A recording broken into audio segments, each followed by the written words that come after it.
Sylvia Vanderhook with our company, she's a vice president with our company, gave me a bumper sticker here a couple of weeks ago. And it said, "It's too bad ignorance isn't painful." And you know, that's so true.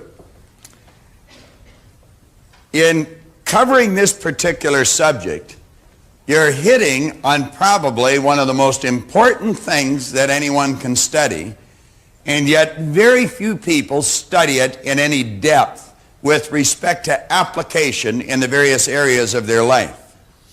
John was quoting Werner von Braun, the late Dr. von Braun. He said one time, now keep in mind this was a scientist, he is considered by many as the father of the space program, and he said after years of studying the spectacular mysteries of the cosmos, he was led into a firm belief in the existence of God. And he pointed out that science and religion were not antagonistic. He said, on the contrary, they are sisters. Well, one studies the forces of nature outside of us, the other studies the force within us. John made reference to that. He was talking about the atheist. I heard a cute little story one time where the guy said he always felt sorry for the atheist. He said when they die, they said they're all dressed up and they got nowhere to go. And now, I have seen in my own life and a number of other people's lives some spectacular things take place when a person grasps this idea. Yesterday, I pointed out that one of our great problems was that we thought we were physical beings. And of course we're not. If we were just physical, then there would be a limit to what we could do. There's a limit to what that table can hold. You start piling weight on that table, and you're going to get to a point where the table's just going to crush under the weight. It's like the story of the camel and the straw. You put too much straw on the camel's back, and you get to a point you just put one straw on too many, and that's the straw that breaks the camel's back. We are spiritual beings living in physical bodies. Now, you and I have an intellect, and through the proper use of the intellect, we can do wonderful things in our life. Now, we used a drawing yesterday in the previous lesson, and I'd like to suggest that you come back and focus your attention on this drawing again. Now, remember we were talking about the mind. We have no difficulty getting an image of a person's body. We see our own every day. We see it reflecting back from the mirror. Every time we look at someone else, we see their body. Well, the problem we have is that we have no image for the mind. Well, of course, in the previous lesson, we gave you one. And we said, let this represent the mind. And then we pointed out to let this represent the body. And we took and we divided this, and we said this actually is the creative or the start of all creation in our life, this part of our personality. Because as this power flows into us, we can do whatever we choose with it. And of course, we can build a negative concept or we can build a positive concept. But we have the choice of what we're going to build. Now, ask yourself if you could have anything you want and it starts in the form of an image, what would you start imaging? Because that's really the name of the game.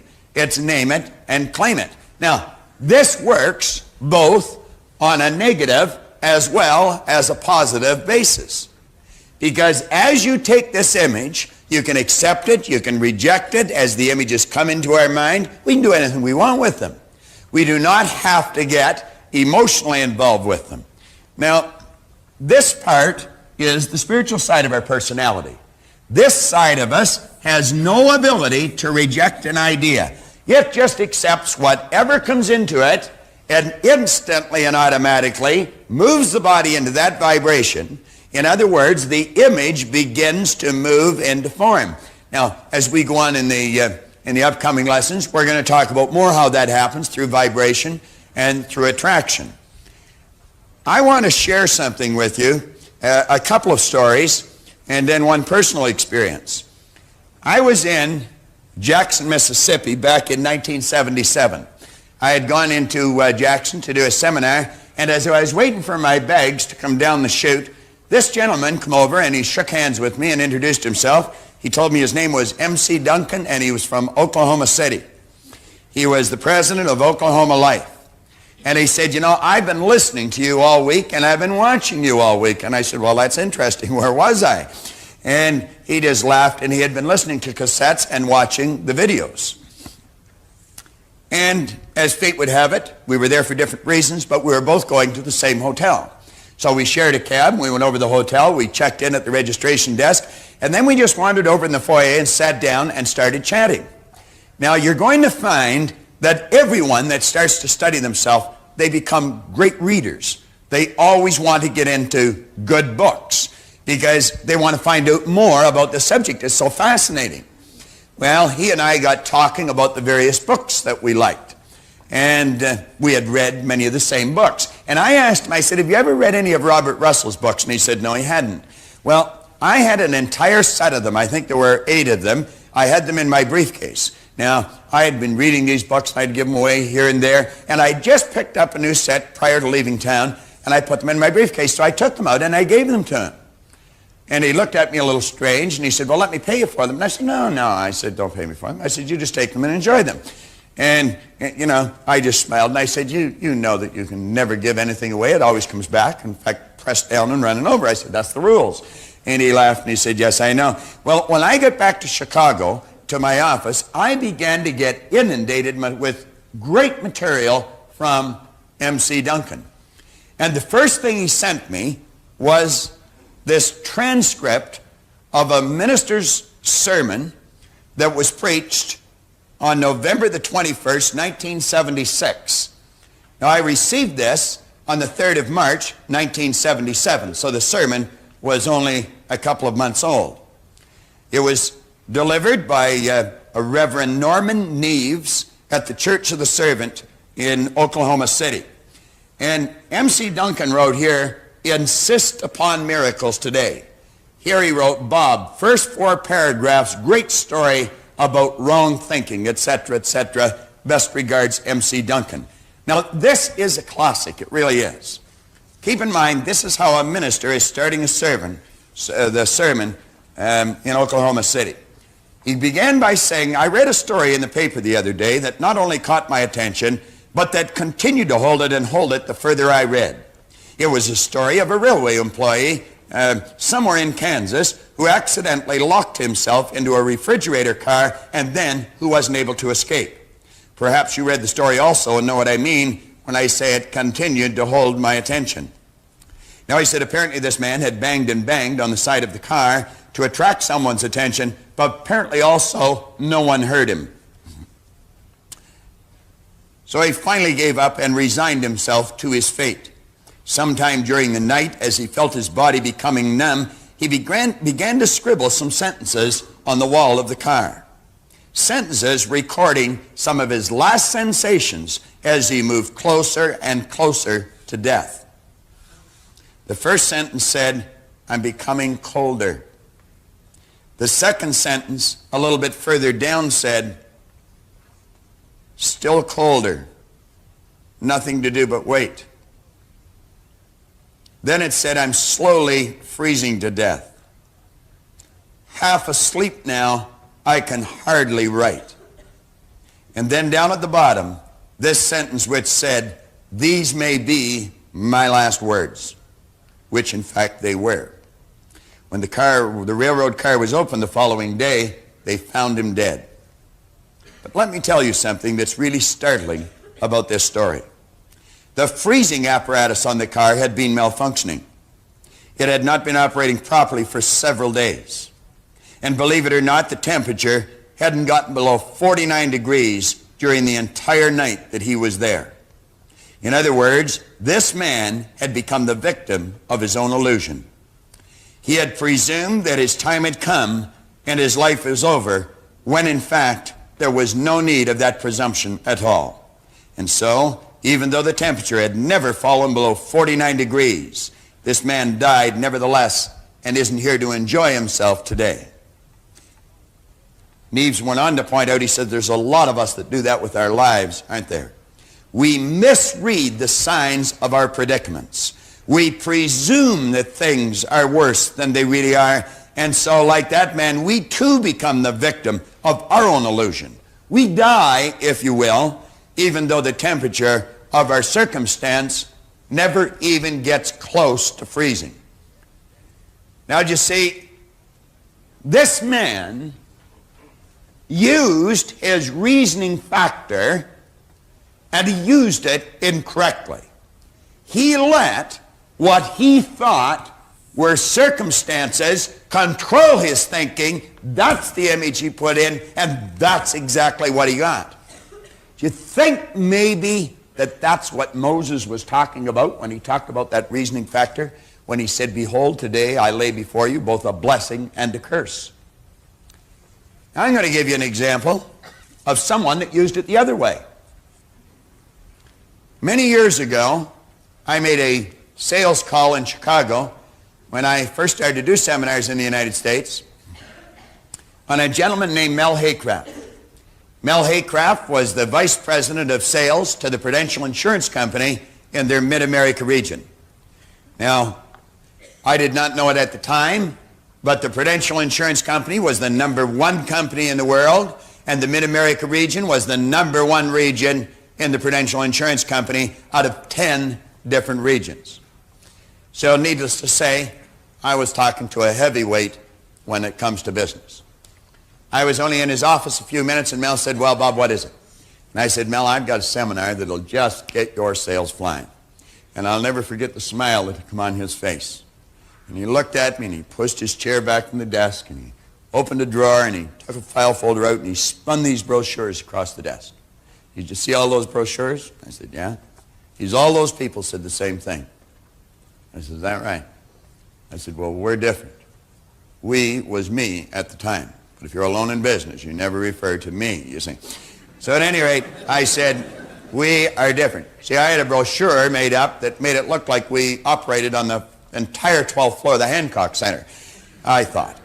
But at any rate, he looked at me and smiled, and he said, how are you different? And I said, we get results. He said, they all said the same thing. Now, I knew that I wasn't making any headway. If you're in sales, you know when you get to a point like that, you either have to dance or hit the exit. And I wasn't about to leave. I had a hard time getting in to see this man. As a matter of fact, an associate of mine had phoned him every Monday for a year. We couldn't get in to see him. One Monday he was sick. Mel phoned him to ask what was wrong. And that's how we broke down his door.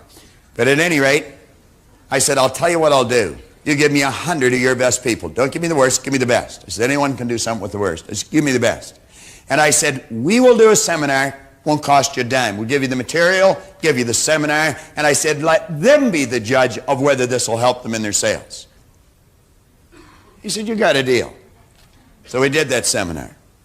I ran into a chap in Detroit here just a little while ago, Carl Walker, that was in that group of people. I remember Carl sitting in the back row. I'll never forget Carl. And about halfway through the seminar, he kept getting up and down and up and down and up and down. The guy was getting so excited he couldn't stay in the seminar. He had to go out and sell somebody.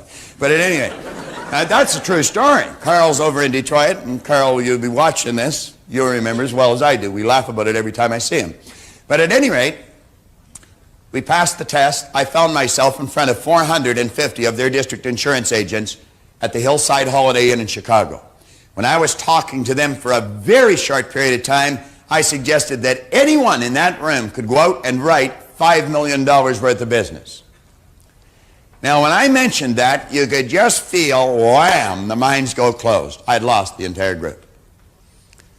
Now, you see, what we were doing and what was different, we were introducing this element right here to their sales, to the psyche of their salespeople, to their sales presentation, to their belief system.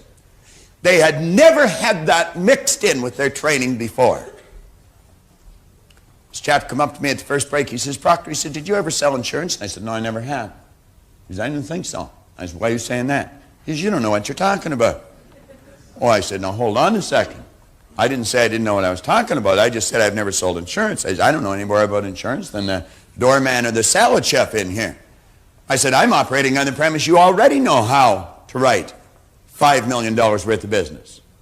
And he looked at me and said, well, wait just a minute. He said, you know this company is 100 years old? And I said, yeah, I'd heard that. He said, you know there's 20,000 agents in this company? And I said, yeah, I'd heard that. Well, he said, did you hear that we've never had one write $5 million worth of business? Well, I said, then you can be the first. Yeah. Now, this was around the end of August. He said, you said this year. I said, that's right. He said, the year's over half gone. Well, I said, then it won't take as long to do it.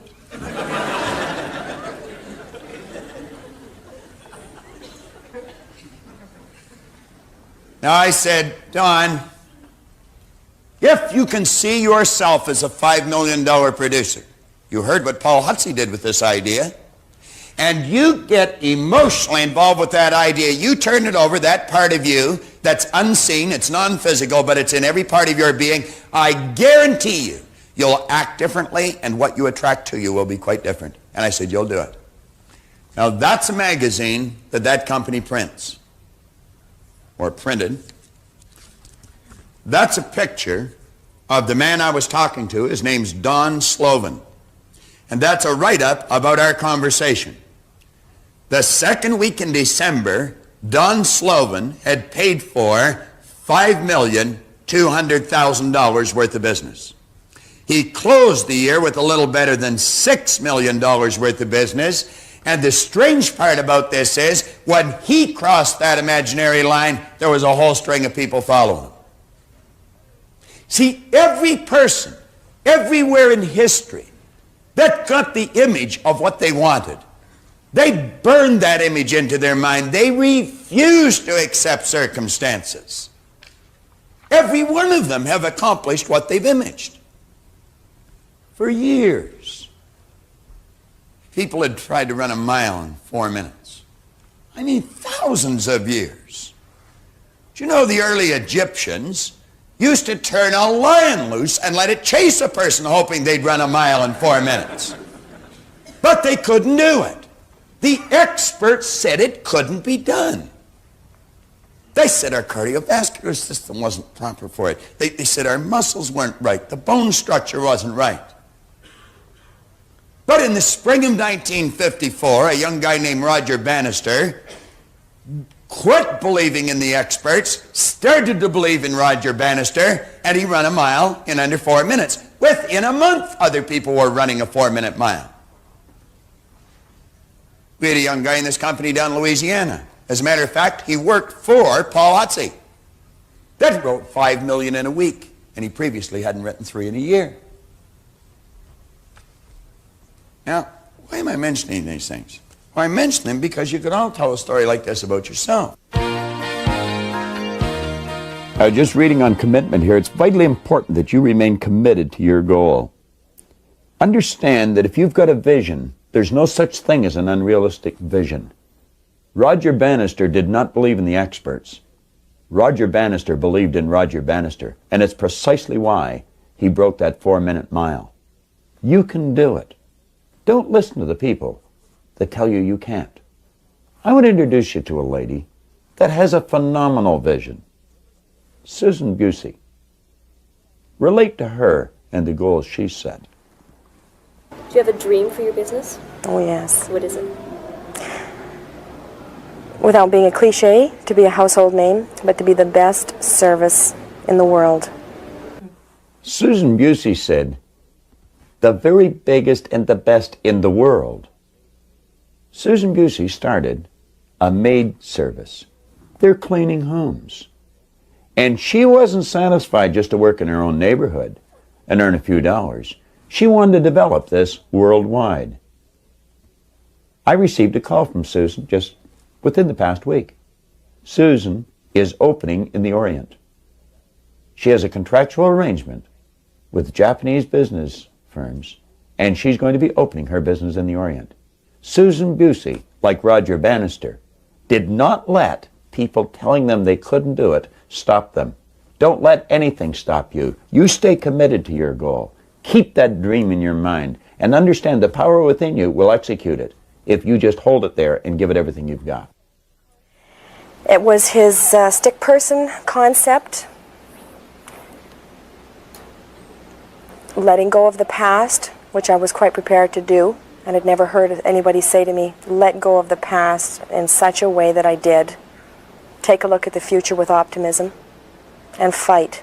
If you want something bad enough, go for it and get it, and I did. How many people here have played a yo-yo? Come on. How many have played a yo-yo? Let me see it. Have you ever played a yo-yo? Sure you have. Well, I was wandering down the street in Columbia, South Carolina. Must be 15 years ago.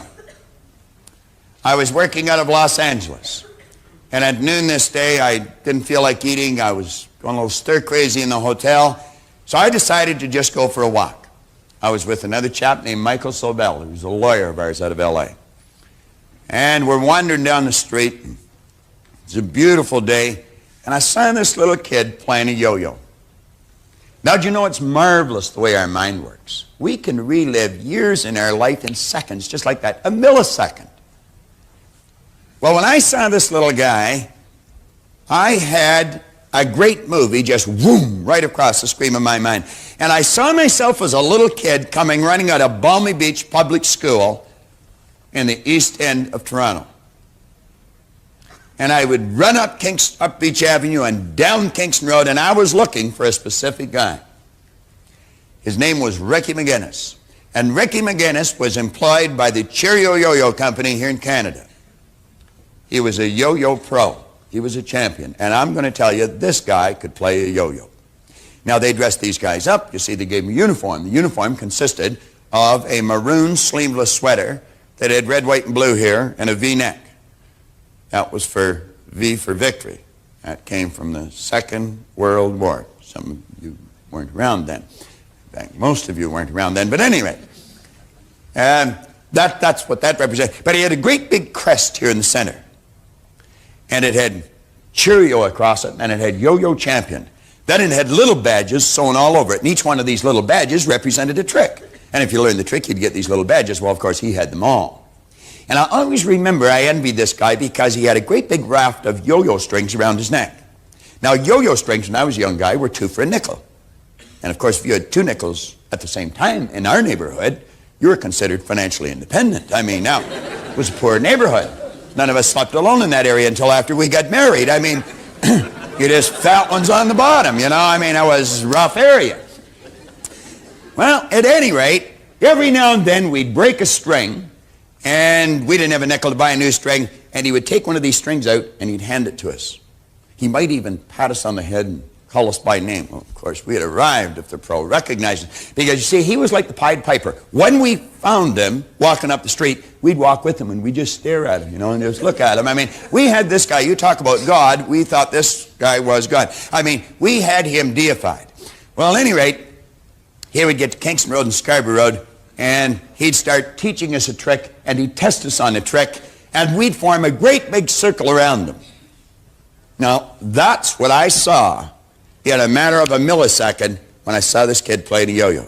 And I suddenly had the strongest urge inside of me to play a yo-yo. I didn't have a yo-yo. So I called this little kid over. I said, come here. He was all by himself, just a little kid. You know, so he come over and I said, give me your yo-yo. So he took his yo-yo off and he gave it to me. Now, he was still at a pump your body stage. You see, he didn't know how to play the yo-yo. He was like Carol. He was just learning.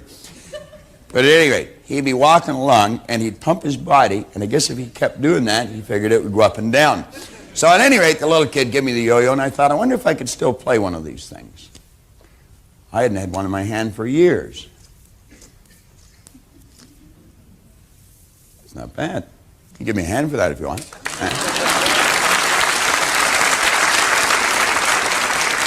Well, then I started to remember some of the tricks. That's called making it sleep. If you can't do that, you are out of luck. You can't play the yo-yo. You can't do the tricks. So, did that. Then I remembered this one. This was rock the cradle. You learn how to do that and you get a badge, you see. Isn't that wonderful? What trick is that, Bob? What trick is that? That's a dandy. You know, Gina asked me just a few minutes ago, John, there's a yo-yo in that bag. Do you want to throw it out? Gene asked me a few minutes ago, how's the string in your yo-yo? And I said, oh, it's fine. Now, that's the second time in a week. That's the second time in a week that that's happened. I got to get this one working right. It wasn't working right earlier. Well, yeah, John used to carry the yo-yos and clean the boards, you see. Ah, we got it gone. We're right back in business.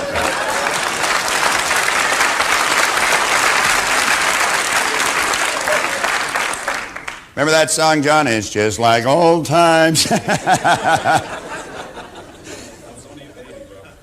He was only a baby. He was a bad baby, too. Now, you don't believe me, ask his mother. She's sitting up there. Well, at any rate, I was in the Boy Scouts. You see, I came prepared. I have 2 yo-yos. I think I have 2. Yeah. That was Rock the Cradle. Learn how to do that, and you get a badge. Now, we had another one. Oh, this is a dilly. And this one called Shoot the Gun. Now, seeing as how a pro's at his best regardless, I'm going to make this sucker work. But at any rate,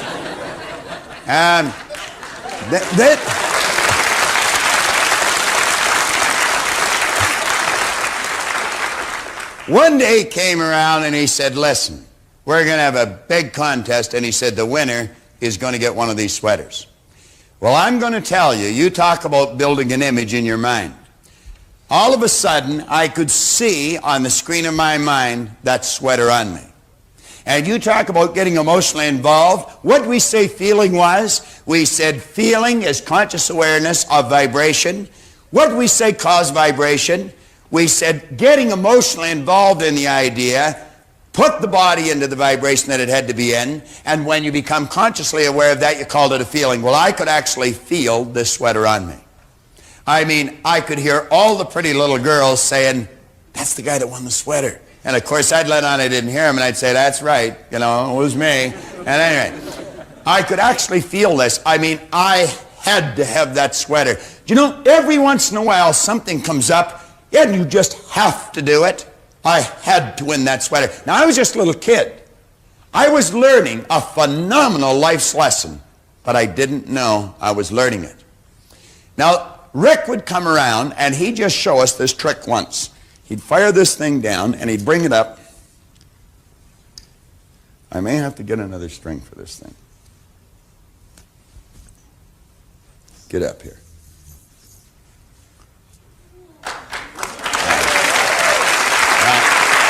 You got to do that.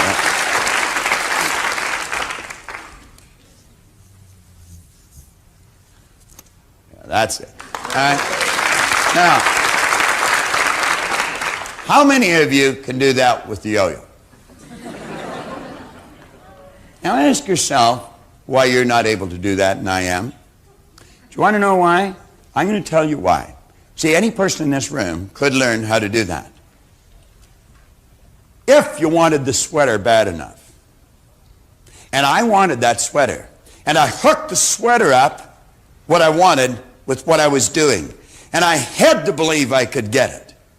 What did Napoleon Hill say? He says there's a difference between wishing for something and believing you can receive it. And he said the key is you've got to believe it.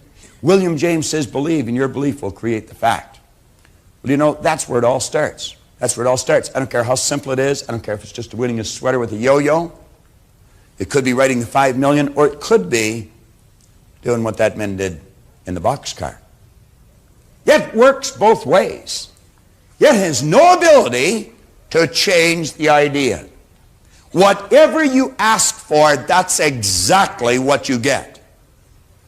Now, as you take the idea that you build, and you've got the ability to sit down and design any idea you want. You see, if you are going to decorate your room, you'd get an idea here in your mind of how you'd like that room decorated. And then you'd go and get the things that you needed, and you'd put them in place until you had built on the physical plane of life a replica of the picture you've got in here. We have a gentleman here with us today that wrote the music and the lyrics for The Ghost and Mrs. Muir. Give Scott Turek a hand. Sitting right over here on the side. Stand up for me, Scott.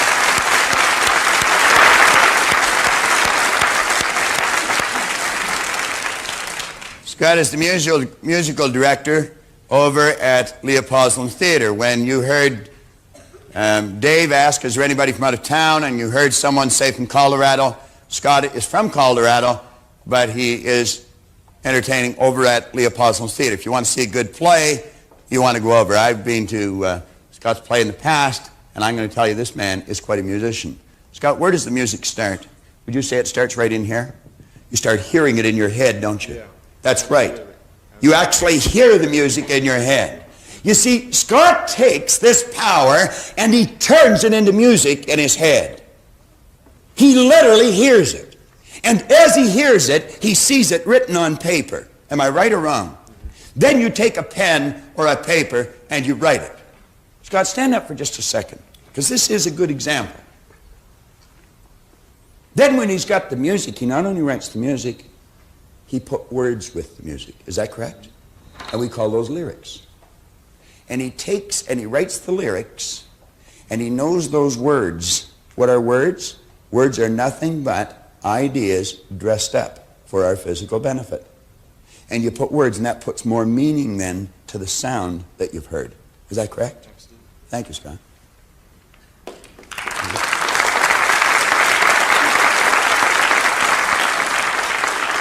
Now, you see, some people will say, well, he's creative, but I'm not. That's not true. Everyone's creative. We're all an expression of the same power. We've all been given the same tools. Scott has developed those, and many of us haven't. This is where it starts. Now, you're working with a universal power. This power just isn't in you. It's in everyone. It's in everything. We use this drawing to graphically convey an idea of you, your body, your mind, your intellect. But if you were to look at this properly, this is how it would appear.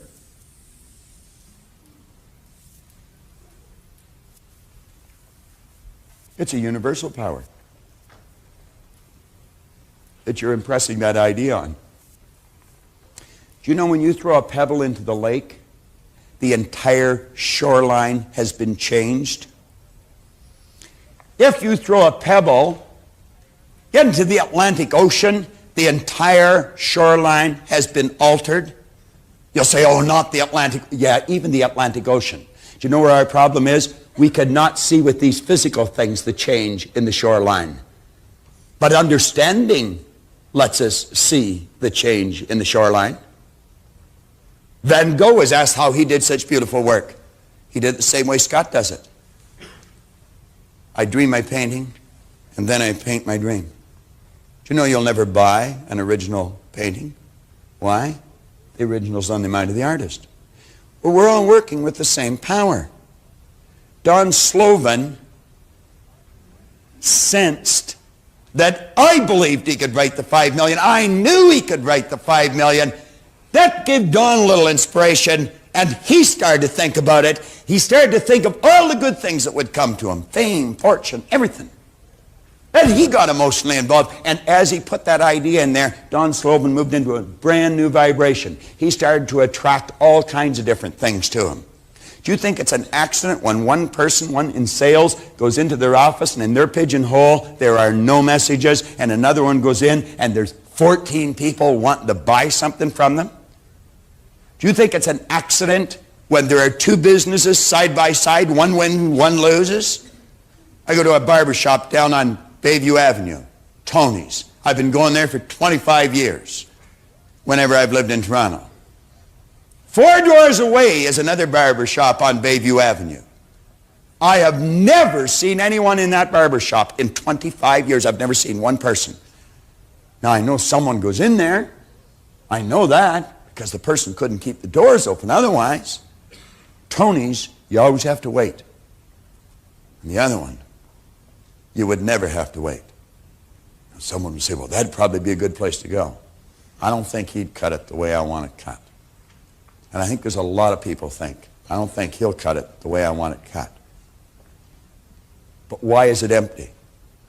Is it because I'm thinking that? No. It's empty because that's the way that man sees his barber shop. We had some people come into Chicago one time when I was working with the Nightingale organization. They had a chicken restaurant in Ohio. It was out in the country. It was a great, big, beautiful white mansion. They sold more chicken dinners than any restaurant in the United States. People would come from 3 states away to buy from them. It's in the image. Now ask yourself, what kind of an image have you been holding? Have you been wishing good things would happen but think bad things would happen? You see, most people will let their present physical results control their way of thinking. They're emotionally involved in it. They think it's an accident that the same results keep reoccurring. That's no accident.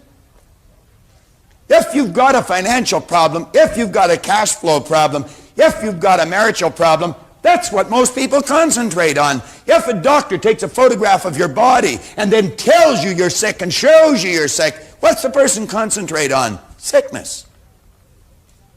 What's the photograph prove? The photograph proves that the person has been concentrating on something wrong to move their body into that vibration. What should they do? They should ask for help. Where does it come from? There's only one source, and they see perfect health. Or they see prosperity. But the cynics don't believe this. And it's a strange thing, the cynics don't get results either. Quit letting your present results control your thinking. This power that I call God is in every one of us. And it's no more present in one person than it is in the other. Scott the Turk hasn't got any more of this power than Bob's got. Bob hasn't got any more of it than Reen's got. Reen hasn't got any more of it than Dave's got. Every one of us are an expression of the same power. And when we really grasp this universal concept, we're going to realize that we are all essentially the same with the same powers. It's learning how to use this. I remembered how that went, Dan. It says, because the time will most assuredly come, and the best and wisest know not how soon, when death, the leveler of all human greatness, will reduce us all to the same level. It's like burning the paper, isn't it? It's like boiling the water. See, death, as we know it, is moving out of this thing. Life, as we know it, is in this thing. But if nothing's created or destroyed, and if all science and all theology tell us the same thing, then that only postulates one theory, the theory of life. See, everything you have is going to belong to someone else at the time of your death, but what you are is yours forever. Now, we want to try and understand this concept. On page 28, we say you are a perfect instrument for spirit to express itself through. Start to see yourself. Now, every time you think of yourself, think of that drawing. Every time you think of the drawing, you think of yourself. You've got to have an image to work with. On page 28, we say, see yourself as a perfectly endowed spiritual instrument without limitation. When you do, you're going to find it easy, in fact natural, to expect the good you desire. You will also understand that doubt simply obstructs the unfoldment of the prosperity in your life. Now, read this bottom paragraph on page 28.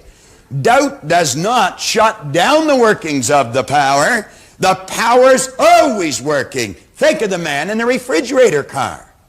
It's always working. It never stops. There isn't some emotional or capricious God saying, oh, wait a minute, you're choosing the wrong thought. You ask and you'll receive. You ask for the wrong thing, you're going to get it. It'll be delivered right on schedule. You can make buck on it. The doubt you hold becomes the picture, which will turn into your physical results. You see, when you build the picture, you control from inside. You do not control from outside, regardless of the circumstance of the present results. What did James Allen say? Your circumstances may be uncongenial, but they will not long remain so if you perceive the ideal and strive to reach it. Do you know what an ideal is? An ideal is an idea that you fall in love with. And you know what love is? Love is resonance. It's harmony. It's in tune. It's operating on the same frequency. Well, when you get the higher side of your personality operating with the lower side of your personality, you're going to see miraculous changes take place on the physical side of your personality. But until you get these two in tune, you're going to have a problem. Because when they're not in tune, there's what we call conflict. And if there's conflict in the mind, I guarantee it'll express itself in the body. What do you think dis-ease is? It's the opposite of at ease. On page 29, one of the best definitions of faith I've ever heard came from a chap in Chicago, Clarence Smithson. Clarence Smithson. He said, faith is the ability to see the invisible. What did we say about Scott's music? No one on planet Earth had ever heard that music that he heard in his head until he put it on paper and then sent it out so that the rest of the world could enjoy what he was enjoying. It's the ability to see the invisible, to believe in the incredible. What is incredible is that there's a power in every cell of your being that operates in a totally deductive manner. It will take whatever image you impress it upon it, and it'll move you into the vibration you have to be in, to act the way you have to act, to attract the thing you have to attract for the manifestation of the image that you chose to build. You can say, using a slightly different vocabulary, I'd make the observation, if you can show me a person who achieves great things, I can show you a person who has great faith in themselves and their ability to achieve what they imagine. On page 29, I was having dinner last night with Paul Hutsey. He told me a most interesting little story. Paul was talking about, it's what's on the inside, it's not what's on the outside. He talked about it yesterday while he was talking about it last night. And he tells the story about the little black boy that went to the carnival. And there was a man there blowing up balloons, filling them with helium gas, and then letting them go. And he filled a red balloon, and then he tied it up and he let it go. And the little boy was standing there watching him. And then he filled a yellow balloon with helium, and he tied it and he let it go. Then he filled a green balloon and he tied it and he let it go. And the little boy said, Mister, he said, can black balloons fly? He said, son, any balloon can fly. It's not what's on the outside that makes it fly, it's what's on the inside. And that's the way it works. Interesting idea. We say comparatively few people today realize just how much faith in oneself, your higher self, not this false concept that we've been running around with, can't do this, can't do that. Your higher self, that side of you that's universal, that's the same side of us all. That part of you that's spiritually perfect has to do with your achievement. The majority of people never seem to conceive of faith as being a genuine creative force. Yet the truth is that not only is faith a bona fide power, it is the greatest one you will ever encounter. Ever encounter.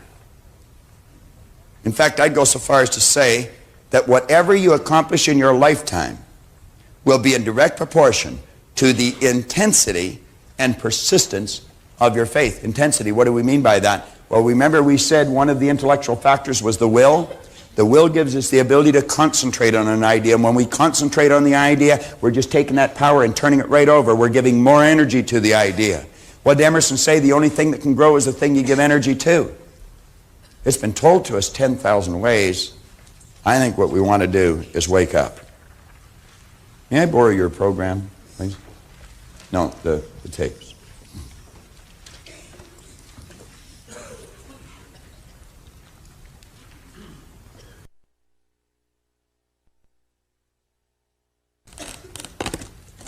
You have a set of these tapes. You need a new tape. Some of you will be wondering how to get these out. You're digging with your fingernails. And the ladies are getting upset because they're breaking their fingernails. You just have to press on the side. And they pop out. And then it tells you underneath how to get them out.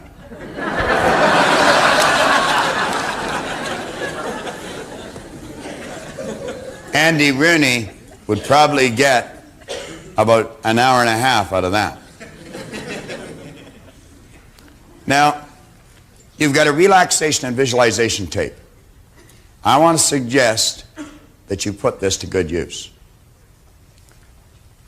On page 30,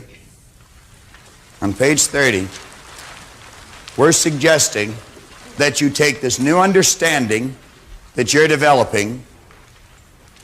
You take the description let on the mind. You let yourself get emotionally involved in this image. And you know that every time you do, in a very relaxed state, wham, you just trigger those brain cells. You just think of the new you, and that picture comes up. And you know every time you do that, you're giving more and more energy to those brain cells.